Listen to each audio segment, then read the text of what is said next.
welcome back to my channel. So today is finally the day is here, and I am going to be bringing you an autumn DIY, the first one of 2020. Like usually I'm asking for the universe to just fast forward to autumn, like get summer out of the way, give me autumn, give me winter, that I just like come alive at those sort of like times. But this year it seems to have actually happened, hasn't it? Like, what happened? We're already here. I'm so excited. So I always do my DIYs and stuff starting in August so that I have them kind of around about mid-September to actually decorate with. Obviously, if you're making them yourself, you're going to need to make them in advance, and I like to share them on the YouTubes, so they have to be out this early, I'm afraid. If it's too early for you, that's fine. Just save them, put them in a little playlist and get ready, or just watch them, get all the supplies, and then you can make them whenever you want. You know, it's better to have them early than too late. That's the way I see it. So yeah, today's video I am making some fabric pumpkins. I make fabric pumpkins every single year. I've made these probably about 6 or 7 years now. I have sold them in my store before, like my online store. I've made them literally for myself for that long, and this year's I think they might be my favorite. I say that every year, but this year I've gone with more of a neutral palette. So I'll run you through the fabrics and stuff that I've used, but here are the 3 pumpkins that I have made, and I've made these specially for myself to go in this living room. So I've made them all out of like raw materials, kind of like, yeah, no artificial materials, and they've just turned out so nice, and I think that they're going to suit this room and complement it so well. Like, look, they look so adorable. So yeah, like I said, I'll run you through the fabrics just in case you want to make these. So I posted a picture of this on my Instagram the other day, but these 2 fabrics, which are the ones that I used to make like the bigger ones, are by a brand called Higgs and Higgs. I've used them like plenty of times before. I think they more specialise in like printed cottons and stuff, but I found these on their site. I've had my eye on this kind of check one for a long time because it's just perfect. But then I seen this one on their site. This is a new one. So this is 100% linen. It's in the colour pale stone, I think, but it's just lovely. The texture on it is so nice. It's a really nice kind of heavyweight, not so much like upholstery, but it's a nice thick linen.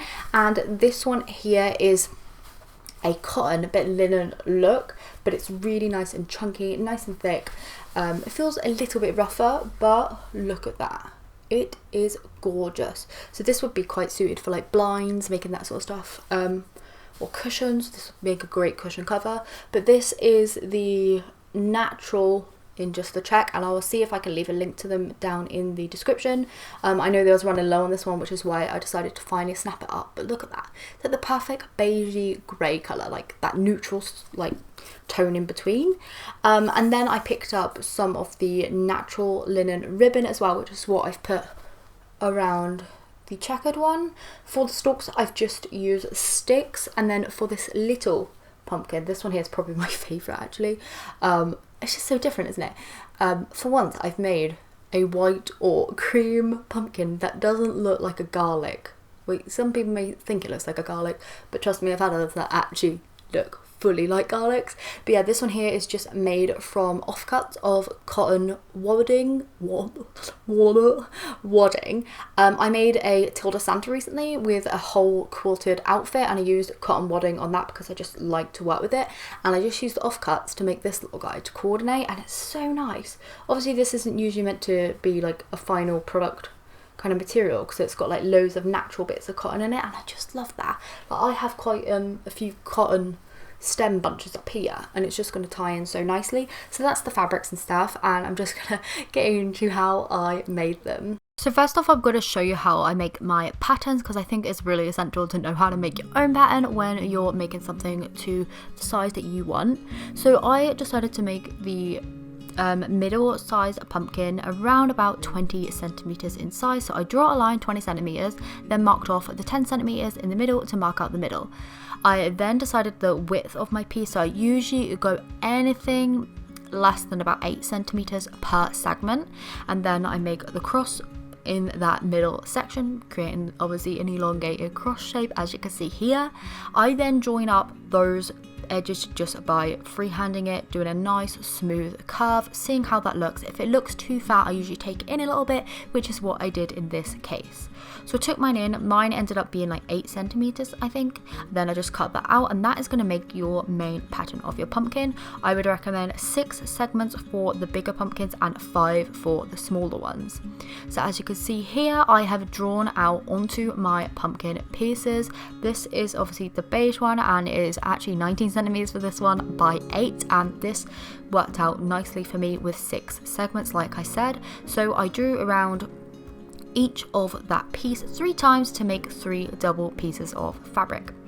I stitched down one of the sides of the curve on each piece. So I always end up doing this on the same side just because it makes it easier. So I stitched down the right side of each piece doing the curve. As you can see here, I've stitched it. Once you have those pieces, you'll then want to join up 2 of those pieces by pinning up the top bit and then pinning the bottom point just to make sure they don't move when you're sewing them. And then you'll want to stitch around that side as well so that those 2 pieces join together to make 4 pieces all in a line. You'll then be able to open up that piece. This will make sense if you're actually making them, don't you worry. You'll then be able to open up that piece once they're stitched together, and you'll be able to insert the 3rd and final piece. This is why I think making 6 pieces is easier. So you want to stitch all the way around one side, and then on your other side, which is the last bit here, you'll want to leave around a 2-inch gap. So you want to sew all the way around, leaving a little gap so you're able to turn it the right size way round.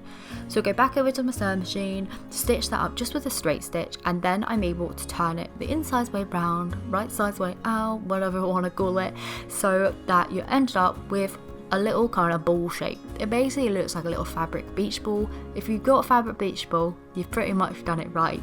You want to cut off any excess threads, anything like that, and then you want to stuff the pumpkin shape up completely. You think you may need around about, a couple handfuls of stuffing. You need around about 10-20 times more than that. This can, if you're stuffing it with, say, like a regular pillow, I know a lot of people use pillow stuffing, it's going to take around about half a pillow for that stuffing. You want to make sure it's nice and dense, because when you put like the twine and stuff on it, it can sometimes, flatten down and all sorts. So yeah, just really stuff up that shape. I try and put a lot of stuffing where those seams are, where I've just stitched, but yeah, it's down to you how you stuff your shape and what kind of shape you want it to be in the end when you're at this stage. You'll then want to find the stalk, so I'm just using a regular stick just from the garden. It's dried out since last year because I've had these ones sat in my craft room for that time. Cinnamon sticks work really well, I've used them in the past.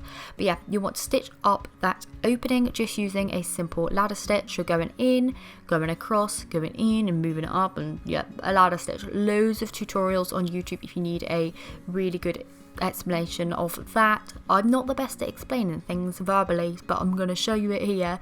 That will do really well at hiding that hole, closing the stitch up without making it too obvious, and not seeing any of the. So once you've stitched up the hole, you'll then move on using some twine, and I use my twine on a large needle. Also, just popping in here, this is the twine that I have used. So this is a huge ball. I got this in Hobbycraft. I don't remember when I got this, probably around just before lockdown or just after lockdown, kind of around there, because I needed white acrylic paint. My store was out and I put in an order online, and I bought some twine at the same time because I ran out. This is my second ball of this size, and the last one lasted me about 2 years, even with all the DIYs that I do. I think it was around about £5. But twine just comes in so handy, doesn't it? Like putting up Christmas decorations, tying up stuff in the garden, DIYs. So yeah, this is the ball that I get. Would highly recommend you looking in Hobbycraft in the garden section as opposed to like the craft section, because I mean, one little spoolie can sometimes cost you £2, and this one here can cost you like £5-6, which is just a steal, and I really like this one. It's a 3-ply and it does the job perfectly. So in order to get the twine in and around the pumpkins, I use a doll making needle. This is a huge 15cm long needle with kind of a large size eye, so that I'm able to fit the 3-ply twine through it. I just post it through where that stick's going through, post it through the hole in the bottom and pull it through to make a loop. I then pull it tight so that I have a piece of twine in between those 2 kind of stitches, and this is what pulls it together and makes those really nice like pumpkin beveled edges. It sets it apart, gives it a nice rustic touch, and I really like it. You don't have to use twine, you can use embroidery, floss, just thread, just anything. A large needle is going to save you a lot of time. I used to use like a regular needle and it took forever. As you can see here, to make the piece of linen ribbon twirly, I just wrapped it around this pen, and this is 24 hours later. Look at that, curls. To make the curls set, I do use just hairspray. I've used like starch, like spray starch and stuff in the past. I've wet it and just let it dry naturally, but I find hairspray to be the quickest and cheapest thing. You can pick up a hairspray in Poundland and it does the job. This is actually using Poundland hairspray. Just hairspray it onto that pen, leave it overnight, and you got some curls. To make the ribbon for my plain pumpkin, I actually used the kind of salvage edge of the fabric, and I just cut all the way down it, pulled out some sides, like the side bits, to fray it on both of the sides, and I was left with a really nice neutral ribbon which matched perfectly to the fabric, because obviously it's the edge from that. Look at that, that just looks so nice. I just wrapped that around the stick and I was done. So that is the end of my first autumn DIY for 2020. I'm so excited to have finally brought it to you. Oh, it's been a long time coming. I am going for more of a neutral kind of autumn decor theme this year. As you guys know, or you may not know, I do decorate for autumn. I'm more of a seasonal decorator, but then winter I actually decorate for Christmas. But yeah, really happy with these, and I think they just look so nice. I'm going to be trying to do more of a neutral colour palette. Just like a neutral, natural type thing. Natural and neutral. In the past, I've always gone quite traditional with like oranges and dark reds and that sort of stuff. More oranges, really. I usually get all my orange cushions out for my sofa, my orange throw, but I'm gonna try and do a bit of a neutral base this year, which is why I need to start early and making those DIYs for myself, because my decor cupboard, yeah, I have a cupboard where I keep all my decor, like Christmas decorations and stuff. Don't put it in the attic because then I'll hoard too much. So I put it in the cupboard. If it doesn't fit in the cupboard, it's got to go. See, I make a lot of it, and then when the year comes, I need to make more. So yeah, this year I'm going to be trying to make neutral colours mainly, with a hint of orange, because like I said, I already have loads of orange stuff that I love. But yeah, hopefully you have enjoyed today's video. If you did, please do give it a thumbs up. You can subscribe if you'd like to stick around, see all of my future autumn DIYs. I would love to have you. Thank you so much for watching, and I will see you very soon for another video. Bye!